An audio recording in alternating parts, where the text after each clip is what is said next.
अस्सलाम वालेकुम। हाँ जी जनाब, ठीक ठाक हो? काम शाम हो गया सारा क्लियर है? हाँ जी, क्यों रकेश मियाँ? फर्स्ट क्लास हो गया। फिलंग शिलंग सारी मैं टोटल चेक कर लेनी किथे किथे रहिंदी है।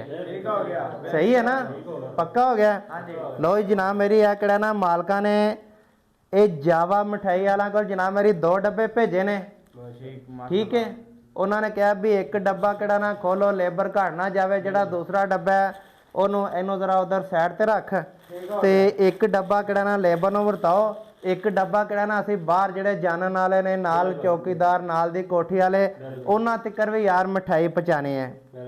ते यार वेख लो अगर कम शम माशाल्लाह चंगा कीता होवे ते किन्नी मुहब्बत करदे ने यार लोग। ते जे कम ना सही कीता होवे फिर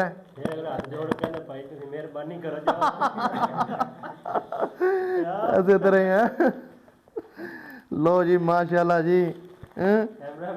आ फड़ो जनाब मेरे लड्डू छड्डो, एक काला ते एक चिट्टा, 2 लवो। लो जी इधर आओ जरा, दूसरा हथ कड पट्टी कराई उन्होंने